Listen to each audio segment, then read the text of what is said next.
All right, let's continue our topic on calculating the mean. And this is a part 2 video. In the last video, we were talking about mean and we kind of understood how to calculate the mean for the type 1 problems, which I kind of labeled as ungrouped data. And I've still not explained what is ungrouped data, and we'll talk about that in this video. But in this video, we're going to focus on one of the important topics or types of calculating mean for group data.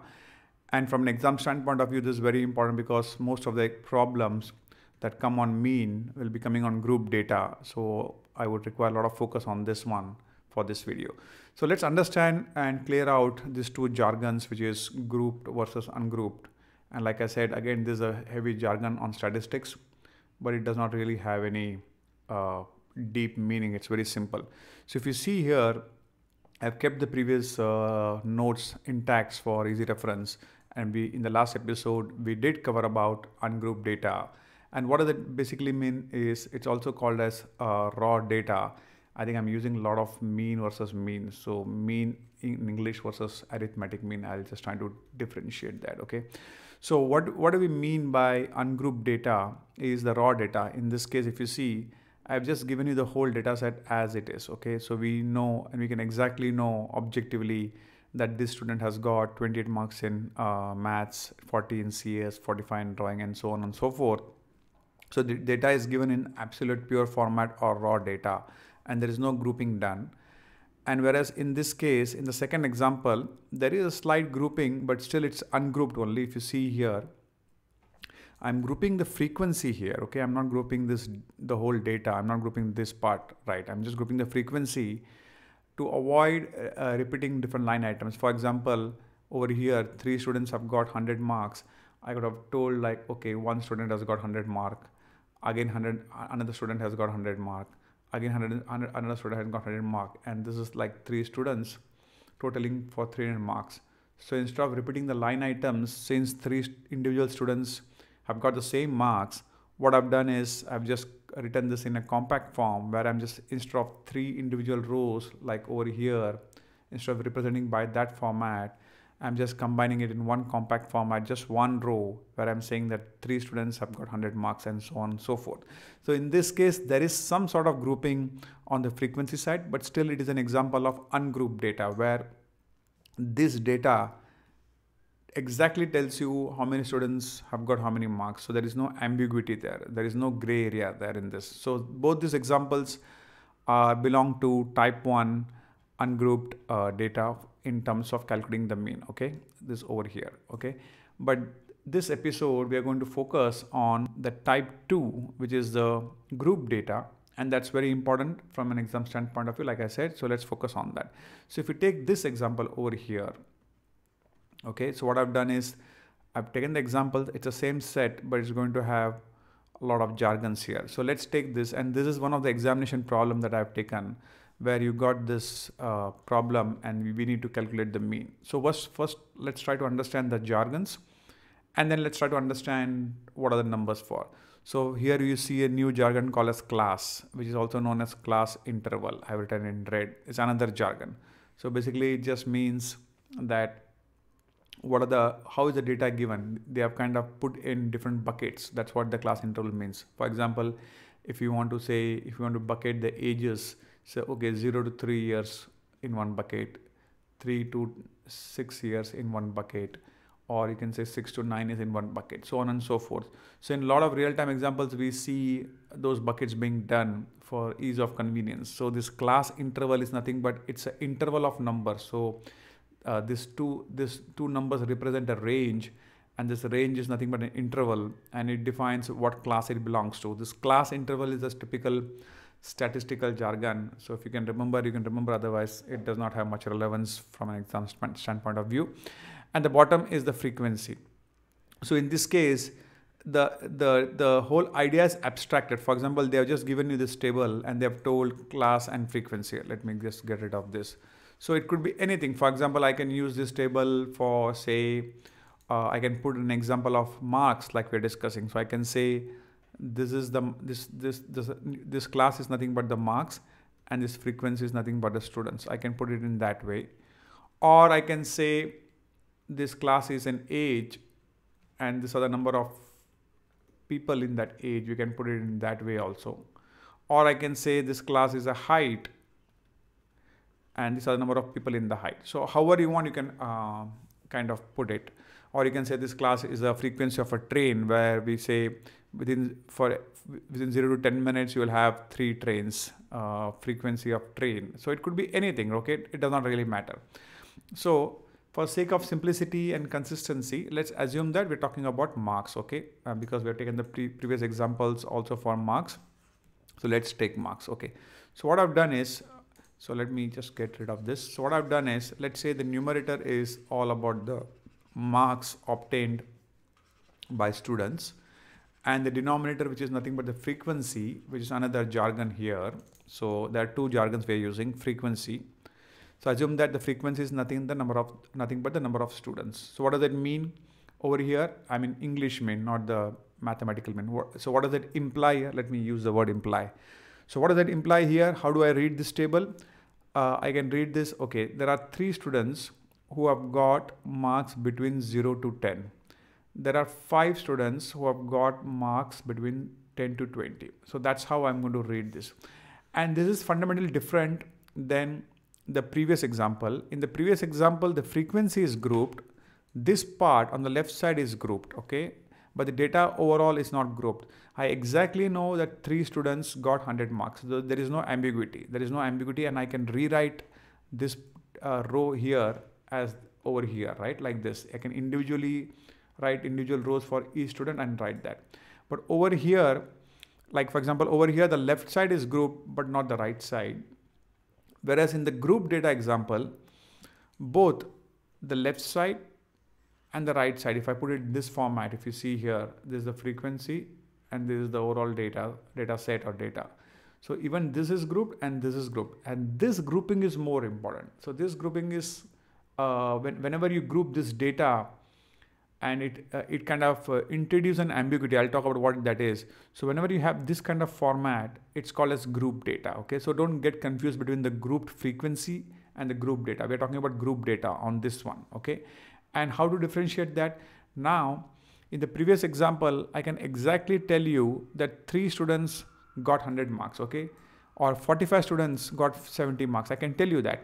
But over here, it's very hard for me to tell. So I know 3 students have got marks anywhere between 0 to 10 range, but I don't know what is the exact mark. For example, over here I've put the definition here. So for example, how do I read this? When I say 3 students have scored between 0 to 10. So what does it mean? 0 to 10 means the numbers could be between 0 to 9, 0, 1, 2, 3, 4, all the way till less than 10.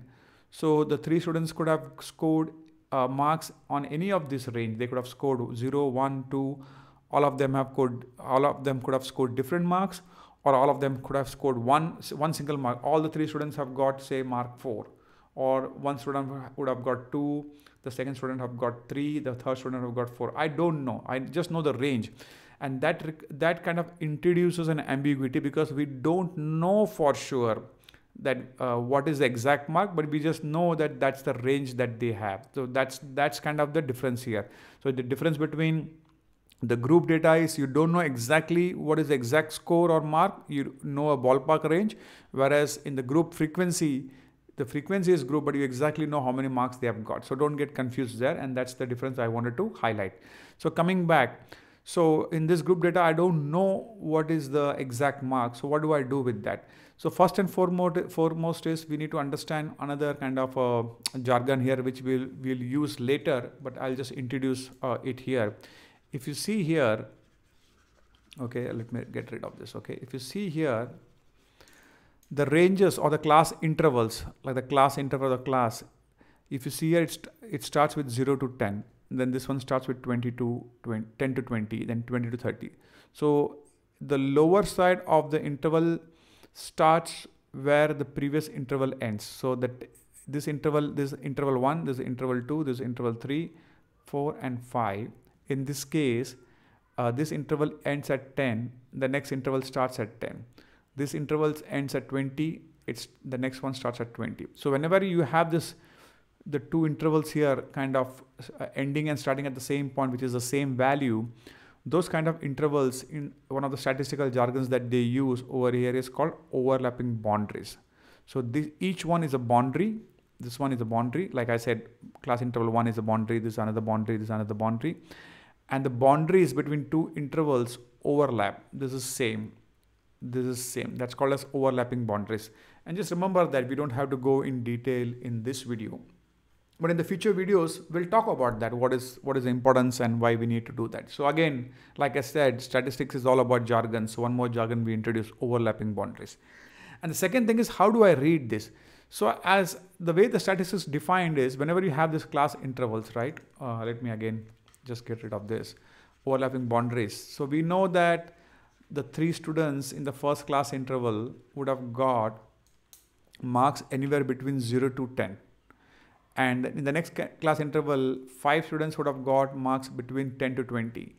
And since we have overlapping boundaries, if some student has scored 10, which boundary he belongs to, or which class interval he belongs to? Does he belong to this one, or does he belong to this one? Which one? So there is an ambiguity there again. So the way we resolve that ambiguity is we just make an uniform assumption, which is true in statistics, that for when we define the interval, the cutoff that we will define for the value is 3 students have scored anywhere between 0 to 10, but we'll assume that none of the students would have scored exactly 10. It will be less than 10 if you see here. So the students would have scored anywhere between 0 and less than 10. So they could have scored 0. That's okay. This number is included, but the upper limit is not included. 10 is not included. This will be taken in the next limit. So when you say the next limit 10 and 20 here, over here if you see 10 and 20 here, the way we'll assume is that means the student would have scored anywhere between equal to or greater than 10, but definitely less than 20. So what happens is, if we ask, hey, the student has scored 10 marks, which interval will he belong to? He'll always belong to this interval, where the lower number or the lower part of the interval is included and the upper part is excluded. It's just for the range. That's what it means. So if a student has scored 30, which interval he'll belong to? He'll belong to this interval. He'll belong here, because the lower part is included and not the upper part. He'll not belong to here. So this interval will have marks equal to or greater than 20, but less than 30. And that's how we resolve the ambiguity. And I'll repeat this again because there are future problems when we talk about advanced concepts from an exam point of view, where we'll have to reintroduce these overlapping boundaries, and I'll talk in detail again as a refresher in that. But for now, just remember that. So for this, from a standpoint of mean, what are the different things you need to remember? You need to remember that there's an overlapping boundary, the jargons, there's a class interval over here, and there's a frequency. And even if you don't remember, it's okay. It just matters how you calculate. So now the question is, how do we calculate? Because in the previous examples, it was very easy. We just added up all the ones in the numerator and divided by the sum of the frequency. It was very simple. But how do we calculate in this? How do I know what should I assume the mark for the students? Because over here in the previous case, we knew exactly that 3 students have got 100 marks. We knew that, so we could calculate that. And but in this case, like for example, if you see here, I just multiplied the 3 into 100 because 3 students have got 100 marks. But how would I know, since there is a range in this group data, how do I know what mark should I take? Should I take 0? Should I take 1? Should I take 2? How should I calculate for these students? And the way we do it is we take the midpoint, and hence this particular calculation is also called as a mean for group data using the midpoint interval formula. So we take the midpoint. So whatever is the class interval, we exactly divide it by 2. We take the center point, we take the midpoint, and we'll assume that on an average, those students got that exact mark. For example, if we take 40 and 50, the center point between this range is 45. Exactly, 45 is the range or the midpoint between 40 and 50. So we'll assume that this one student got 45 marks. Over here, if you take 30 and 40, the midpoint is 35. So we'll just assume that 3 students have got 35 marks. We don't know exactly how many marks we have got, but we are assuming on an average, we are giving the benefit of doubt. On an average, let's assume that all the 3 students got 35 marks, exactly center point. Now left, now right, you just come in the center kind of a thing. Okay, you just break it in the between. And with that, you do the calculation. Okay, that's what it means, nothing more than that. The remaining calculations still remain the same, but you just think about that I need to use the midpoint. And I've just done the calculation over here. So if you see here, we have the marks obtained, which is the class interval. Okay, so I'm calculating the midpoint. Midpoint can be calculated mentally also, or you can, if you just want, you're technically averaging it. You're just taking a mean. Assume that this is the number, so the two numbers. You're just calculating the arithmetic mean. You're dividing two numbers and you're dividing it by 2 because that's the total number of values. For example, if you just have in the data set, if you just have 0 and 10, and this were the marks, what is the average marks? 0 plus 10 by 2, the average marks will be 5 over here. So you're just calculating the midpoint. In a way, you're just calculating the arithmetic mean for just this interval, because you're adding those two numbers and dividing by the frequency. Or if you want to think about the center point also, that's okay. So if you do that way for all this row over here, you will find the midpoint value as this one. This whole area is midpoint. So the midpoint for 0 and 10 is 5. 5 is the exact midway between these two numbers. For 10 and 20, 15 is exactly midway. There are 5 numbers before 15 and there are 5 numbers after 15, and so on and so forth. We calculate the midpoint, and once you calculate the midpoint, we assume for the frequency, which is the number of students, that each student in this class interval or in this range has scored 5 marks. I'll not really worry about what was the exact score. I'll just assume on average those 3 students scored 5 marks. In the next interval, these 5 students scored on an average 15 marks. So each one of them scored 15 marks. And once you get that, then from this step onwards, right? From this step onwards, it becomes like a grouped frequency problem, which we saw earlier here, where on the left side, the frequency is the number of students. We have grouped that. On the right side, we exactly know what marks they obtain, and we kind of calculate by multiplying and then dividing those two. So now we have reached that stage in this problem over here where we have grouped the students over here, and then we know the marks also. For example, these are the marks. This line is the marks, and we have grouped the students. So like we did in the previous example, we will just multiply these two. So this and this will multiply. This and this will multiply, this and this will multiply, multiply and multiply. So once you multiply these two things, this is what you get. 5 into 3 is 15, 15 into 5 is 75, 25 times 8 is 200. So now we have got this. And what does it mean? Basically, this means what are the total marks, because there are 3 students who have got 5 marks. So that means it's as good as if I list individually 3 students. First student has got 5 marks on an average. And there's another student who has got 5 marks, and there's another student who has got 5 marks. And this makes the total as 3 in terms of the frequency. And the total marks itself is 15 over here, right? That's how we do it. And then what we do is the same story. We add up all the numerator, and the denominator, we add up all the frequencies. So this becomes your denominator, and this becomes your numerator. So what we do is, in the numerator, if you see over here, sum of the interval point, the midpoint over here, multiplied by the frequency, which is what we have done, and divided by the sum of the frequencies. The same as the previous example, right? Though, and the statistical format, we put this formula where we do the sigma, where we use the summation, and this x into f is this multiplication. X is this value, the midpoint value, and frequency is this, and then we divide by the set of frequencies. And what do we get here? If you see here, on an average, we know that 3 students have got 5 marks. On an average, we know that 5 students have got 15 marks. We are taking this thing, right? And we are adding up. So if you see here, this 15, 75, the numerator is nothing but over here. From here, we have got it. Oh, sorry. Okay. The numerator is something, we have got it from here, right? 15, 75, 200, because we multiply that. And then we divide by the number of students, which we have got here, 3, 5, 8, and 1. That is already given in the example itself. If you see, the frequency is given here.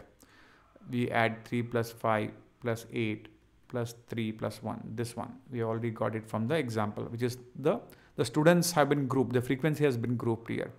And that's the numerator. So based on that, we get the arithmetic mean for this group data as 440 upon 20. And the arithmetic mean is 22. And what does that mean again? In terms of what does that imply? So for this whole data set that we have given, they have given this whole data set, the average, let's say if you're assuming these are the marks scored by students, on an average, even if you have this combination of this, using the group data and using midpoint interval formula, on an average we can say this whole class on an average got 22 marks. That means each student must have got 22 marks. In that case also we could have got the same distribution. That's what it means. So that's kind of how we calculate kind of the formula or the calculation for mean of a group data. And like I said, again, this is important because this is what will be asked you in the exam, and there will be a lot of problems in the exam. So before we wrap up, what did we learn so far? In the previous part, we learned how to calculate the mean, arithmetic mean for ungrouped data, which is sum of all the values divided by the frequency. In this episode, we learned how to calculate the mean for group data. And when I say group data means if we have a table, the frequency also will be grouped and the data will also be grouped. So both of them will be grouped. Primarily, this is more important. The data should be grouped, okay? So don't get confused with the group frequency, which we saw earlier. So data should be grouped where we have an ambiguity or we have a gray area. We don't know exactly where does that values lies, and hence we need to calculate the midpoint on an average, and we assume that. That's the trick to find what formula we need to use, and that's more important. So we also can think about calculating the mean for group data using the midpoint formula. So if you remember this, you'll know that you need to calculate the midpoint for them. And that's how we calculate. So that's a quick wrap up on how to calculate mean using both the methods. And if you want to do some extra reading and some other fun examples, I put some links which I refer to borrow some of the concept. These are good links. I just wanted to give full credit over here. And that should be all. So in the next video, we'll move on to the next topic about the other sorts of averages. We have now logically finished up calculating mean. This part is over. In the next videos or next episodes, we'll be talking about median, and then we'll move to mode. Okay, I'll see you on the other side.